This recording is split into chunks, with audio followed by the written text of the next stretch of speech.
My name is Alan Greyeyes. I'm the festival director for the sākihiwē Festival, broadcasting today from Winnipeg, Manitoba, and Treaty 1 territory, homelands of the Anishinaabe, Cree, Oji-Cree, Dene, Dakota peoples, and I think it's the homeland of the Métis Nation as well. So, again, thank you for this invitation. I'm not going to introduce our guests, our speakers. I'm just going to ask them to introduce themselves. I'm going to try and talk as little as possible and let our guests take the reins. So I'm going to maybe just start on the East Coast with Stacey. Kwe Nindaluisi Stacey Howse. I am here in Uktahamguk, Newfoundland and Labrador. I am in St. John's and ancestral homelands of the Beothuk and the Mi'kmaq, as well as the Innu and Inuit in Labrador. And thank you so much for having me. I am the executive director of our First Light Friendship Center, and I'm also a member of a First Nations drum group called Eastern Owl. Thank you, Walalan. Thank you. We'll go to Merrick because his homelands are a little closer to me than Leanne's. Danse, everyone. It's good to meet you all. My name is Merrick Tyler. I'm Nahil Scottish from Saskatchewan. My mom is Linda Young from Onion Lake First Nation. My father's Rod Tyler from the home of the Riders, Regina, Saskatchewan. And I live here in the Musqueam in Edmonton. I'm a musician. I play drums for different acts, including a band called Nahiawak. And I'm happily married to Aaron Park, almost 20 years now. And we've got a couple of dogs. And when I'm not playing music, like Stacey, I worked in the Friendship Center movement for about 15 years almost. And that's when I was living out on the West Coast in Victoria. And I'm really happy to be here. I'm excited about this conversation and getting to know everyone a little bit more. Hi. That's Oh, Miigwech. Over to you, Leanne. Auntie Leanne. You're muted. Anti-move that right there. Good morning, everyone. My name is Leanne Goose. I am from Inuvik, Northwest Territories. I'm currently attending the School of Public Health at the University of Alberta, and I'm taking the Masters of Community Engagement program. I also am the president of the Northern Arts and Cultural Center in the Northwest Territories, and I have the privilege and pleasure to work with music, Manitoba music, Alberta music, music NWT, as well as spending time working in the Indigenous music community, supporting many of the endeavors in the arts. I think that I met Alan, and Alan was part of the catalyst in my career moves. And I want to say thank you for the work that you do in community, because as Indigenous artists, we're always trying to find ways to bridge our society with our culture, with the economy, and making music, and finding a way to spread our words, spread our stories, and to make some money. So thank you, and welcome everyone. It's so nice to see you all. Oh, that's good. So yeah, I brought you all together. I thought you'd be the best speakers because you represent like different nations throughout Canada. And I think it's really important for our audience and people across Canada to understand that Indigenous people are very diverse. A lot of different, like even within the Cree Nation, I think there's a lot of diversity, a lot of different teachings and philosophies and worldviews. And so I think it's really important for us to share this. And then also, like, sovereignty-affirming is kind of a new term. I was just recently introduced the idea of equity seeking. And then during the broadcast review that I think a couple of us have been trying to participate in, we learned that the Indigenous Screen Office was kind of separating themselves from our equity-seeking brothers and sisters and relatives, and really embarking on this sovereignty-affirming route. And so what I thought would be a good path for us today is just to start off with what equity seeking means. And for me, I'm going to share this is like my main introduction to everything was, can you guys see the meme there? And so, yeah, I think like that's my main introduction to equity. And this actually came out a long time ago. And so I think like for me, it made a lot of sense. Up until this year, it made a lot of sense to identify what I was doing as equity seeking and the importance of, I think like I see my little festival that I work in as this, the little guy here, or the little person on the box there, not in terms of size, but definitely in terms of experience. I think we started our festival multiple generations before, like after our counterparts, our Canadian counterparts. And so I often look up to like the Calgary Folk Festival and my auntie over there, Carrie Clark. I look up to my uncle, Doug Cox at Vancouver Island Music Festival. And you know what, I'd love to get more support where I'm able to see over this fence with these boxes here. And so for me, the memes make a lot of sense. And what I wanted to ask you folks is, how do you feel about equity seeking and that term? Is it something that you attach yourself to, or I don't know what's the word, but maybe I don't know. Who does it? Any of you want to start with equity and what it means to you? Stacey.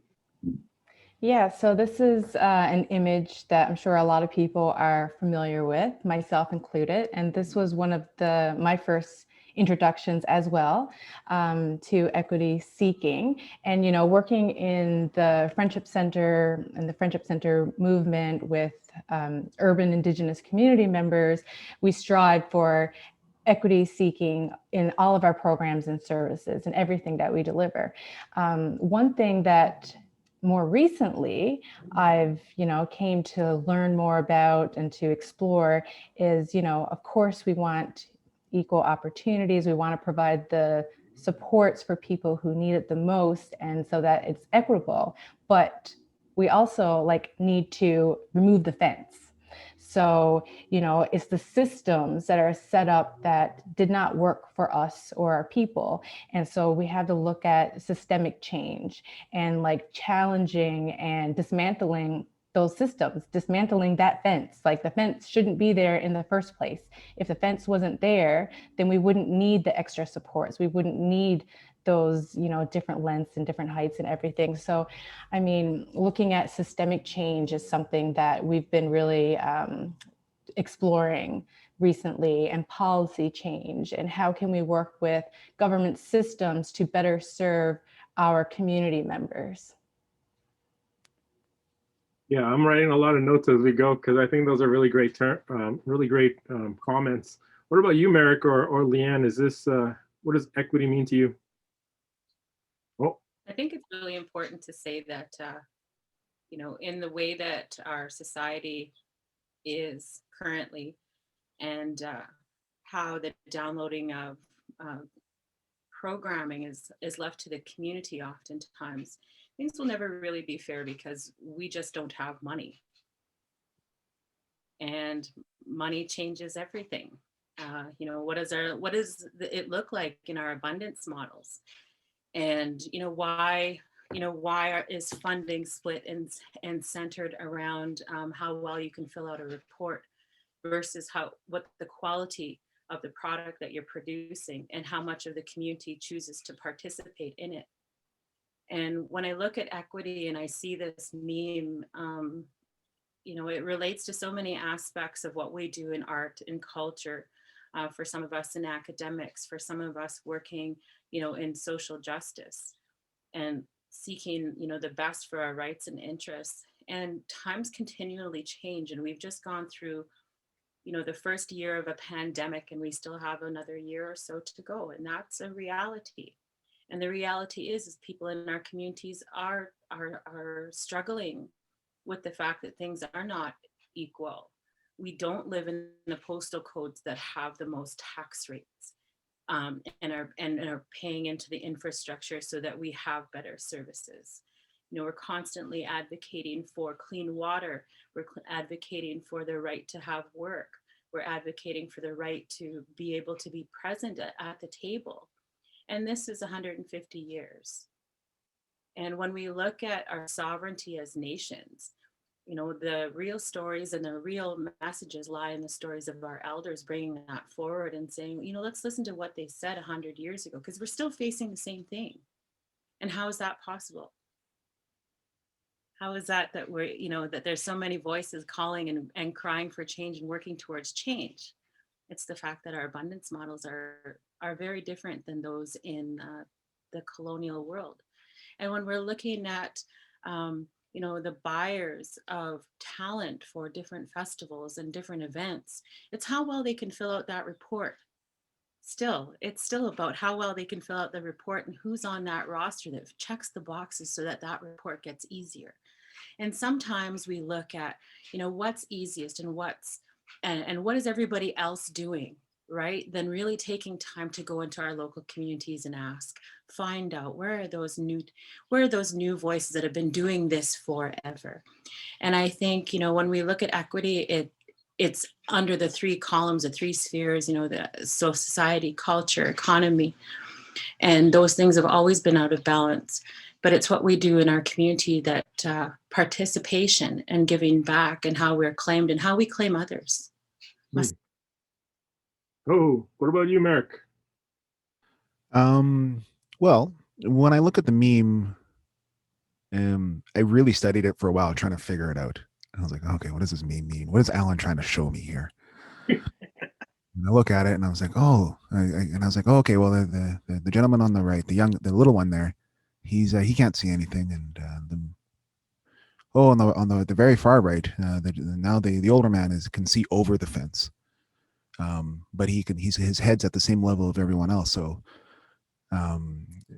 when the comment was earlier about, you know, breaking down systemic barriers, systemic walls, when we're working in this environment, in this space, when we're trying to create equity or in this environment in space, what do each one of these figures on this meme, what do they represent?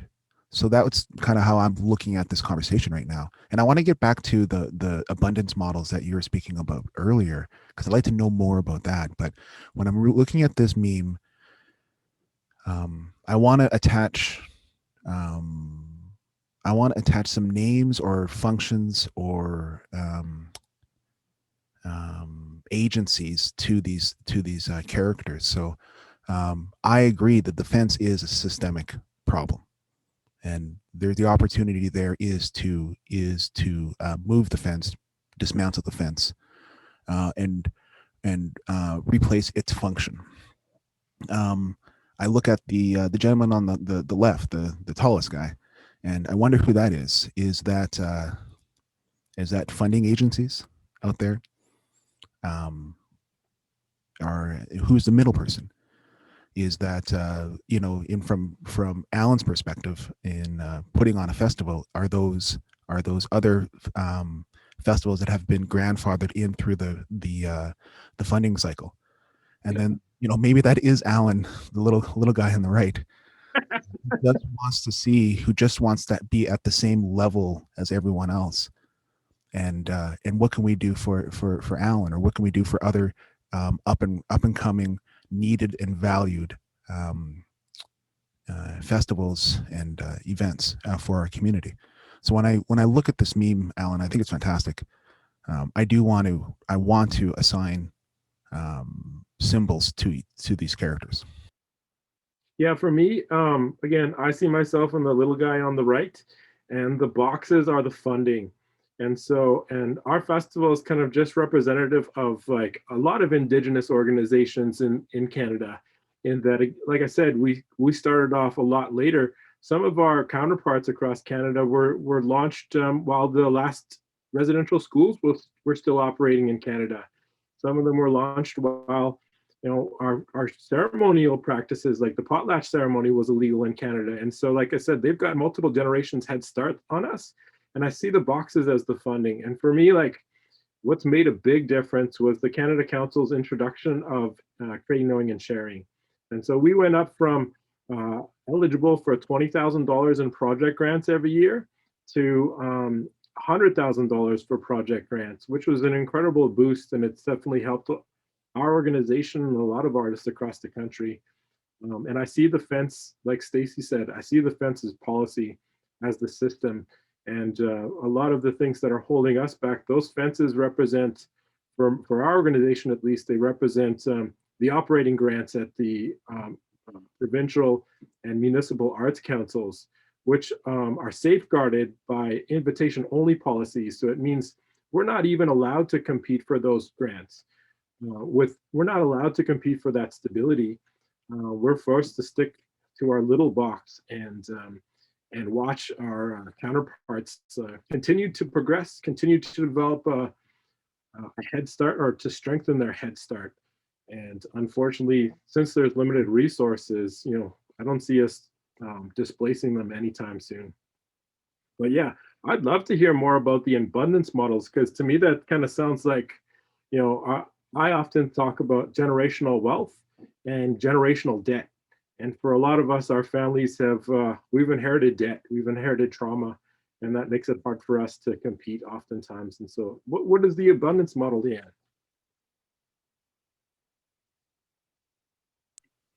It's been something that I've been thinking about during my last few years of study. And so, like I had mentioned, I'm currently in a graduate school program right now. And I started thinking about, what am I doing with my education? What am I doing with my work in community? And how is that contributing back to the wealth of our talent at home in my region, in my corner of the North? And then how is that also contributing to the diverse voices that represent Indigenous arts, and when we're advocating for our space? And then what does it do for my family and myself in my home? Well, if I think about it, I grew up, I'm the third generation to attend residential school in my family. My father played music and has played music for over 60 years. My family, and most of my early life, I grew up in the bush on the land. And my latter part of my life, I played in a bar until I had opportunities to make music. And that transitioned to opportunities to go to school. So when I think about the abundance model, and I think about, changing our circumstances, how many opportunities have we had to have choices? How many people at home in our communities have a choice? Not many choices, but a choice. Something that's positive, outside of, what limitations there are, no matter what the economic status of the community or the place or the person. But how many choices do they actually have?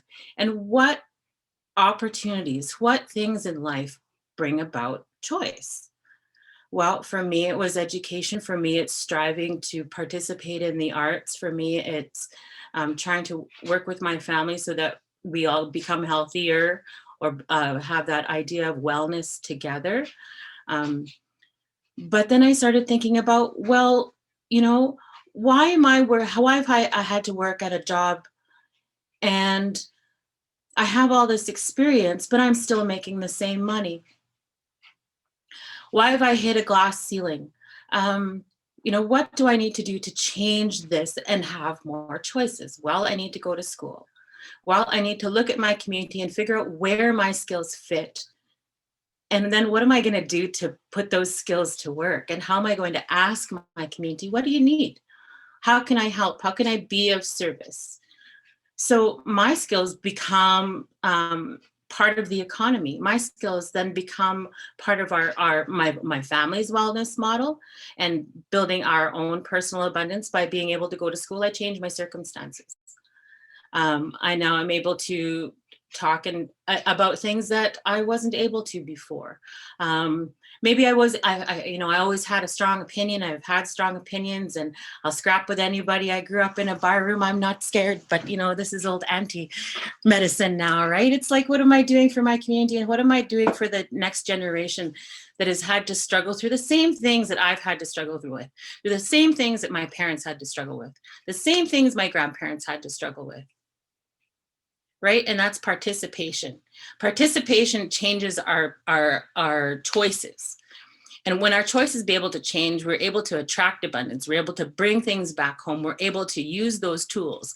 And because we're creative, because we've had to always take what we've been given or taken what we've found and turn it into something brand new, this is our opportunity to turn things into something brand new.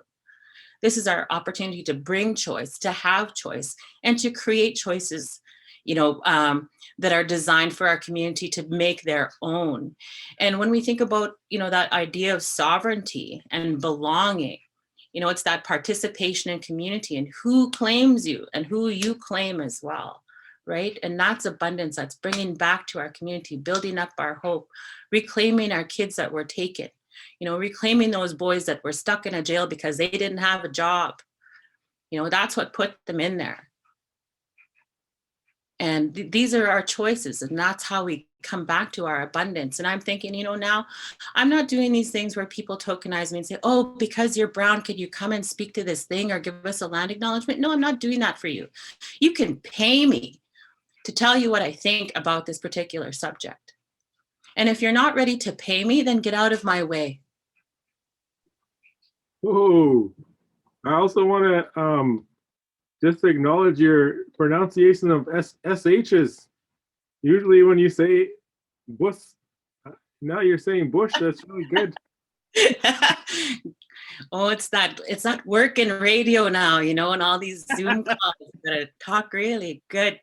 I'm just kidding. No, I agree. Like it does feel like, there's so much work to be done. And I feel like every time I leave the house, it's a calculated move on what I'm going to wear and how I'm going to present myself, because we're always inundated every day with those challenges on a regular basis. And it's not just systemic, it's our life. And I'm acutely aware of it because in Winnipeg, I think it's super racist. And I don't know, what's it like in Newfoundland and for you folks on the East Coast? Like, I often feel like you're our first line of defense on the East Coast. You guys, take on a lot of the bigger battles that we don't have to fight here in the prairie provinces. And so I'd love to hear more from Stacey. Yeah, I think there's a lot of racism that exists here. Sometimes it's, indirect racism. Sometimes it's very direct racism. Our culture and our community looks very different from the rest of Canada, right? Because of Confederation in 1949, the current premier at the time said that there were no Indigenous people in Newfoundland. And, in my community, Mi'kmaq First Nation, like my Chief Mazel Joe, and a bunch of community members went on a hunger strike to get the federal government to recognize that we are here, we do exist, we have a culture that is very vibrant and rich. And so, myself, when I came and I moved from the reserve into St. John's to attend post-secondary, it was Conn River was known as the only reserve in the province at that time. And it is currently the only recognized reserve on the island portion of the province, but then we have other communities in Labrador. We also have a landless band, Qalipu First Nation. And so because they are landless, there was a lot of membership. So I think they received something like over 200,000 applications for membership. So, just the climate here is very different, right? So, yeah, racism absolutely exists. And I think it exists everywhere. Yeah, go ahead. Oh, you're on mute. There we go. I have a question regarding when we talked earlier about that meme and the systemic piece. I have actually two questions, but first I'm gonna go regarding the systemic piece in the fence. And on the East Coast, you have a different environment that you're working within, a different sandbox that you're working within, and you're creating, you're breaking down barriers. It sounds like. How does your perspective out there, the policies that you work within, how do they influence the work that you do, and how are they different? And maybe how are they different from our policies that you see from your perspective? how are they different from your policies, like specifically in other provinces, or do you mean? I think so. When we have a treat, we live on treaty land here in Treaty 6. We have we have a different, I say, systemic experience than maybe what you experience there. What differences do you see? Yeah, I definitely see that we have actually we have very little provincial support, and so we're constantly, 1949 when we weren't even recognized, we're constantly advocating for recognition, advocating for a seat at the table. I feel like there are so many other provinces that have been doing this work, and I know it's tireless work, and it's not easy work, and there's a lot of burnout, especially for our community members and our Indigenous peoples. And I think that a lot of provinces are further ahead than our province because we're still fighting for that voice at the table. We're still, fighting for equal recognition and funding, and so it is really challenging for sure. We have been, as an organization, making a lot of leadway, and so I'm really proud of the work that we have done here. Policy change, for example, we work within many colonial structures. Eastern Health, our health institution here, for example, we have Aboriginal patient navigators, and they are in that colonial structure, and they have to follow the policies of Eastern Health. And we needed APN who was fluent in Innu because there are a lot of Innu community members that come to the city for medical treatment. And one of the policies was that they couldn't help their family members. And they're like, well, everyone's my family. When you come from the res, like, I'm related to everyone. So you're telling me that I can't help my third cousin and I'm the only one that can translate and speak, our language. And so, I mean, we have to challenge that, right? So we have to say, your policies do not work for us. And if you are not willing to change your policy, then we need to find another way around that and be creative. And so, I mean, there's a lot of work to be done for sure. And I think that, we're getting there. We have developed a training because a lot of people in this province don't even realize still that there are Indigenous groups here. And so when I remember when I used to get in a taxi, people would say, where are you from? And I say, Conde River, like, oh, what's it like in Labrador? It's not in Labrador, so they're not aware that there are Indigenous groups with differences, and oftentimes they get mixed up and they think that Inuit and First Nation are the same. They're not aware of residential schools. Like, the lack of understanding and education sometimes is mind-blowing. So we did develop a training specifically for this province because so many people need it and it's not in the curriculum. So that is something else that we're advocating for. Cool. No, I'm learning a lot because honestly, I don't know too much about the East Coast aside from like what we see in the news and the fisheries being attacked and relatives out there trying to affirm their treaty rights or their rights to sovereignty. And I just wanted to get back to a bit about equity seeking. Like, it does seem to me like it is rooted in racism. I think we've all kind of mentioned that racism and our experience with racist policies has kind of been one of those fences that holds us back. And it is one of those things that keeps the boxes evenly distributed amongst different groups in Canada. And so, yeah, I wanted to recognize that before we talk about sovereignty. And I'm kind of coming to the conclusion that maybe equity is the first step for us as Indigenous people in Canada. And then once we've got equity, which is like greater abundance, like Leanne mentioned, once we've reached equity, then the next step is sovereignty. And how do you guys feel about that?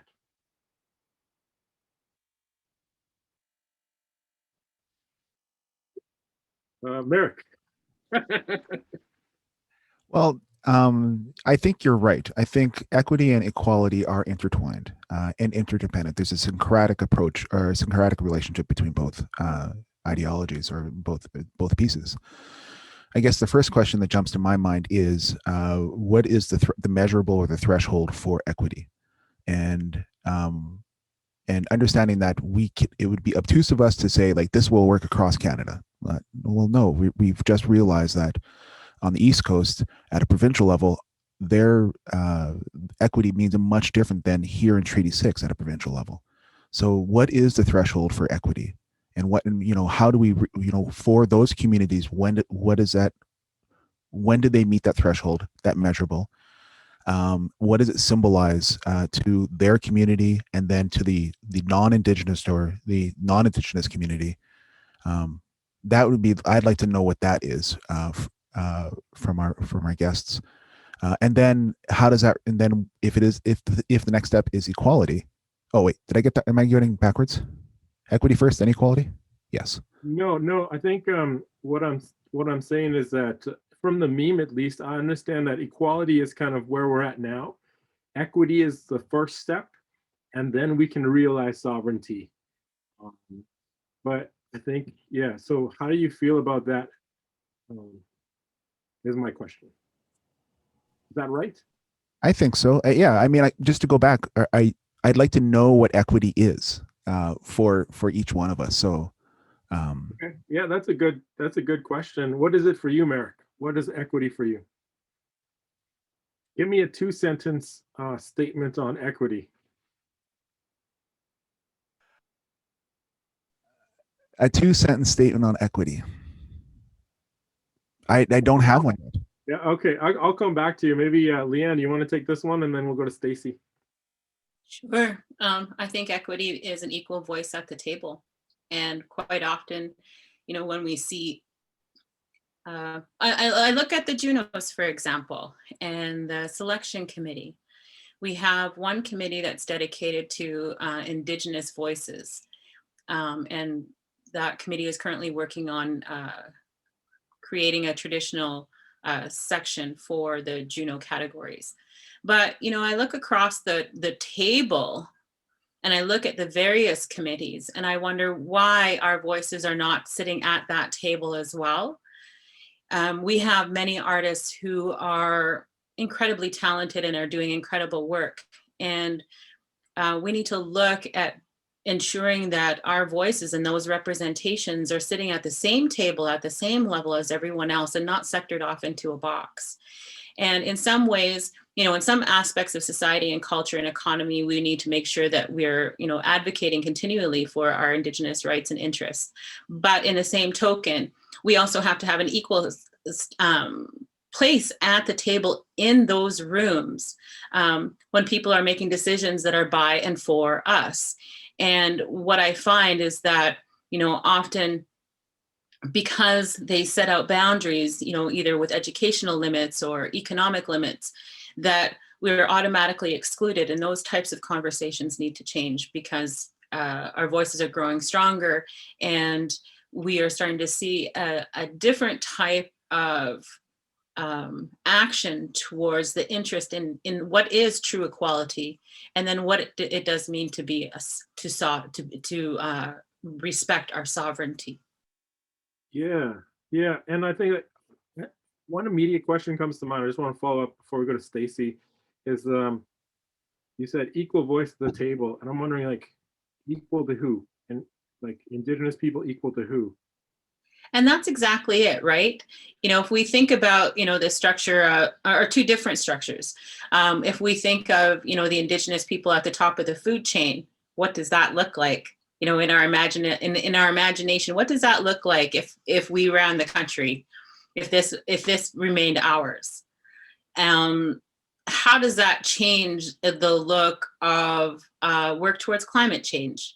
How does that look towards supporting our arts and culture and education? When we look at the model that we all are dealing with now, it's the fact that people are starting to recognize that we have very strong cultures across Canada, across the world, and that people are recognizing that we're not pan-Indigenous. We're not just one brown group of people. We are many diverse peoples.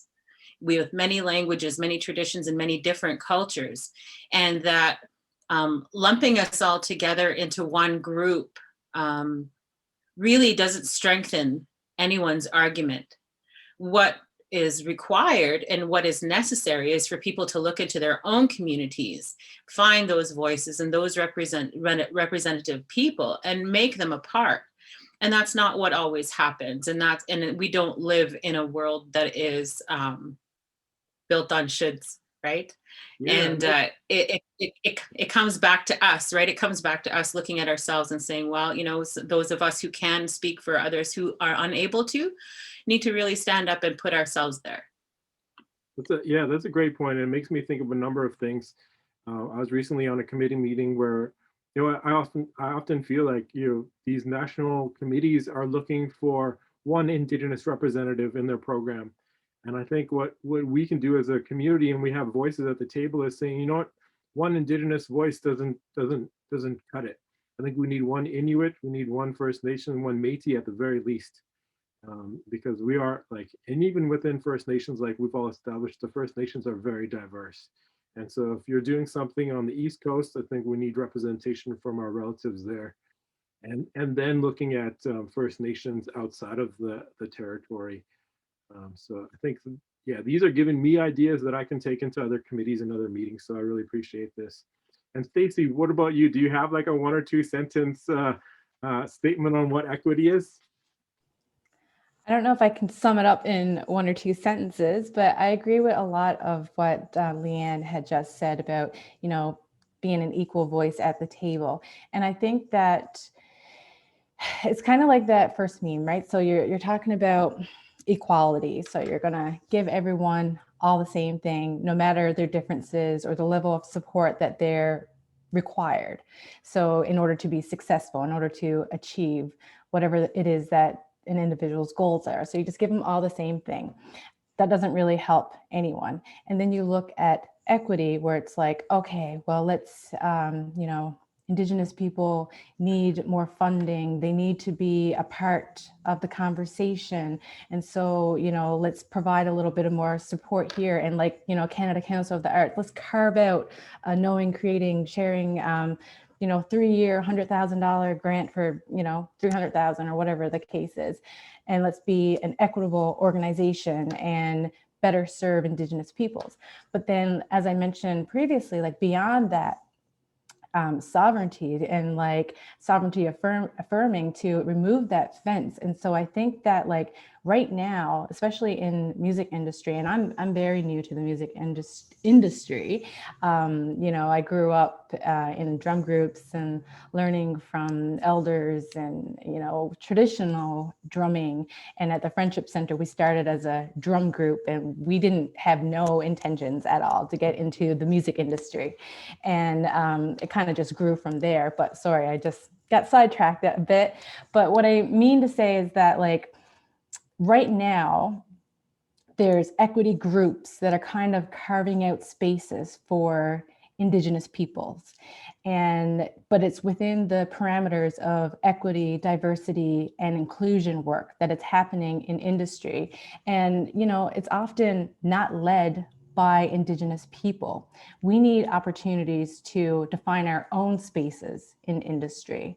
We need to take the lead. We need to take up the space and create our own guidelines and decide how music is created and shared. And we really need to be the ones leading that conversation and not trying to just fit into the structure that currently exists. So I think that, yeah, like equity is great and everything, and it's great to be included, but we need to go beyond that. And, you know, you often hear the statement, nothing about us without us. And we really need to be the ones leading the conversation, leading the discussions, and like, yeah, there needs to be more funding, there needs to be more opportunities, and that has to come from the people, right? You can't just have the colonial structure decide, okay, here's more opportunity to fit within our colonial structure. Rip down that structure and let's decide, you know, we know what works best for our communities and for our people, and we need to really lead that conversation. Merrick, I saw your eyebrows go up a couple of times. Did you want to add anything before we jump into sovereignty affirming and what that means? Yeah, the when I'm thinking about equity and the spaces that we take up, I would like to know more about what that looks from from a governance perspective or an HR perspective. So if equity, if a version of equity is being in a place of decision making, what does that look like from a funding body? What does that look like from an organization, from a festival? How is equity represented in that governance or HR structure when it comes to these areas for equity? You just always have questions. I'm looking for answers, Merrick. Okay, we're going to talk a bit about sovereignty seeking. I'm going to share another image. Yeah, I think like Indigenous nations often have their own understanding of treaties and what it means to share the resources with settler nations, families from settler nations. And I often think like visually, we don't have a meme, but we have this, or the Haudenosaunee have this, and it's the Two Row Wampum. And my understanding is that the idea was to have an equal but separate existence, equally sharing the resources, going on our own paths. And it also touches on what Leanne said earlier with an equal voice at the table. I feel like, maybe this is where we need to go. Maybe we need to be considered not alongside equity seeking groups like our BIPOC relatives, but maybe we need to be seen at the same level as the French and the English, and all levels of government and all resource sharing opportunities. And yeah, I just wanted to see, kind of unpack this. Maybe we can start from the top, or we can start from the beginning and talk about what sovereignty means to you. Does this image and what I've just said spark any ideas right off the top? Or is it more questions, Merrick? Okay, I'm going to tell a story. Yeah, okay. My uncle is Dale Oasis. He's my advisor, and he's who I go to when I have questions about this work. I was creating curriculum for Grant MacEwan, which is a university here in town. It was project management curriculum, and he told me a story. He said, I was up north and I was praying beside two rivers, and I'll be brief about it as best as I can. And he says what I learned from being up beside those two rivers is those two rivers didn't connect. When they came together at the forks, they didn't mix. They just went side by side down the way together. And I think you need to think, and he explained to me, I think you need to think about that with curriculum, that take your curriculum that you're creating for them in, the Indigenous perspective, and put it side by side with the static curriculum that's in project management, and enable and allow the students, the learners, and the teachers to create magic to learn to find to navigate the space between the static curriculum and that Indigenous curriculum, and don't try and mix them. Let the learners and the participants navigate those learnings, and that's where the magic is. That's where the aha moment happens in the work, and that's, for me, that is where excitement happens. So when I'm looking at the wampum belt, I think of that story from Dale, and how it has really helped me out to assert myself in new spaces, to try to fit within the box, but to stand side by side and enable and provide space for people to meet me halfway. Oh, Miigwech. And like I said, this is a Haudenosaunee reference. I don't know if there's something similar that seems like Merrick's family's got something similar with the rivers teaching and story. Is there anything similar for you on the East Coast, Stacey? Yeah, similar to wampum belts here as well. And I mean, I like what Merrick said about, not fitting in the box, but like being side by side and like separate, but kind of working together. So, I mean, I think definitely there's a lot of work to be done in the music industry as well. Because I think that right now we're still limited by how much space and resources the industry is willing to give up for the sake of creating equity, right? When, as I said, we really should be leading that. Yeah, that's a great point. What about you, Leanne? Is there anything similar from your family? The land. We come from the land and we are owned by the land, and to the land we return. And so when we come into this world, we're given gifts and, you know, our natural talents and abilities through skill sharing, through that blood memory. And we've shared this land since time immemorial, and together we share common characteristics. Our lands were gifted to us, and it's our responsibility to ensure it's sustained for the future. And in saying that, it's our responsibility to ensure that we leave something for future generations in our relationships, that we don't separate ourselves from our land and our land relatives, the animals, the water, the air, the creator, and our ancestors. And that we look at our sacred stories that carry our history, our laws, our customs. And when we think about, you know, where we come from and how far it's taken us to get here, you know, it's that commitment to our community, to our home, to our relatives, and how we represent ourselves, not only in other spaces, but, you know, I come with a distinct knowledge that, you know, I fought my way to be here. I've worked hard to be here. I've worked hard to have a seat at the table. I've worked hard so that I could sit in front of with you and talk with you. And that my experience is just as valuable as the member at my community who's sitting at home at their table wondering, you know, how they're going to make ends meet. But the challenge that is given to me, because I've had opportunity and choice, is to sit and listen to the stories of people at home and take that to the tables where I'm invited, and also to kick open doors where sometimes the door has been shut. And I think it's really important that when we think about sovereignty in our nationhood and who we represent, it's also who claims us. Who claims us, and how does that work in our community? Really lift up our people in a way that inspires them to stand and come together. Because if we think about community engagement, we think about communication. Communication is often, you know, you're just getting this information thrown at you. That engagement piece where we go back to community and we take those words and we listen to what the people have said, we incorporate that into those messages, and we turn the table into the way that things were done in the old way, where, you know, we were always, you know, this is what you're getting and this is what you have and this is what you're stuck with. And that is done. That is done. And that is where our sovereignty lies, is deciding when we are done and when we are going to stand and step forward because of our own will. Oh, miigwech. I really like the idea too of nothing about us without us. I think that was really powerful, Stacey. And the comment you made about the equity, diversity, and inclusion movement not being led by Indigenous people. I often fear that as well.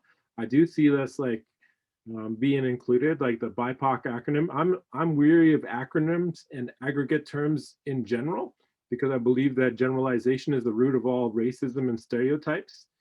And so, yeah, I think like you make a great point there in saying that, you know, we need to lead the conversation, and maybe, and again, I'm approaching this conversation today, or this panel today, with the idea that I don't have all the answers, and I'm looking at you folks to inform the conversation as well. And I think for me, again, the sovereignty-affirming movement seems to be the right one. For the four of us at least. And I'm going to just make sure that our audience knows that we're not representative of all Indigenous people in Canada. And so there are going to be groups that have a different experience and have different requests. And so, and it's important to recognize that. I've asked, just in the chat here, I've asked anyone to feel free to ask a question or join the conversation. I think it's important to do that. I don't succeed in classrooms. I don't like people just talking at me. I think I love participation. And yeah, I think we've got a comment here from Derek Andrews, just sharing some information there. And there's a job posting, so that's good. You guys have any other comments or closing thoughts for the discussion? Again, in summary, at least in my opinion, it seems like we're at equality. First step is equity, and the equity movement is very diverse. It's Indigenous people, it's people of color, people that have been marginalized through the history of Canada. And then the next step for us is an aggregate or a group of Indigenous people is sovereignty affirming. And again, I encourage you all to use that term in grant writing and panels coming up and anything that's used to define Indigenous people in Canada, because I think that's important. Alan, can you repeat what you just said? The whole thing? No, I'm just joking. Sure, yeah. No, what term do you want us to utilize? What term do you want to empower? I think the sovereignty affirming is a great term to introduce to the music industry in Canada and just policy in Canada. I think, yeah, that holds a lot of power. There is something I want to speak to, which is the use of our languages. My mom is a fluent speaker, fluent Cree Neheo speaker, and I am not. My sisters and myself are now taking Cree lessons online with Jerry Saddleback on Tuesday nights on Zoom, and it's awesome. And my mom joins us on those conversations. Mom and I are working on. My mom's I reference her so much because she is a contemporary artist. She's an academic. She's a kokum. She's awesome and she's funny, and she's also learning Cree with us on Tuesday nights. And recently we were working on a document together, a charter for a project. And she thought, you know what?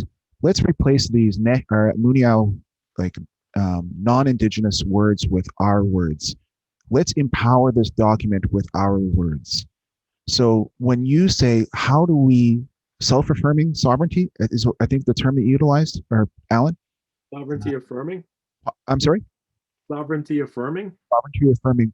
My commitment to you, Alan, is I'm going to find out what that word is in my language, in the Neheo language, to empower that word, to empower ourselves. Secondly, when it comes to sovereignty, I think Alan and you and I have had this conversation before, but one of the ways for me to decolonize is to become economically sovereign, so that I call the shots, that I'm the beginning and the end. And I am there for my community and being able to hear for my community. So when I look at equality to equity, equality and in equity, what it does economic sovereignty look like in that environment? For me, that environment is understanding what my community requires, not what I'm told they require, but what they're telling me they need, and empowering them and allowing them to be economically sovereign based on their needs and be able to give back to them, to have that relationship with my community. And hopefully they, with good work and working in a good way, that they, that we go along with this journey together. So just a follow-up question for the rest of you is, what do you think of the idea of defining sovereignty affirming as having an equal seat at the table with the French and English in Canada, as opposed to like an equity share of all the resources? I think, an equity or an equity, diversity, inclusion share of resources, or portion of the resources. Does the Two Row Wampum, with one row being the French and English and the Indigenous people as the second row, does that make sense as a way to affirm sovereignty affirming the movement? Stacey's nodding her head. Does that mean yes? Yeah, I think so.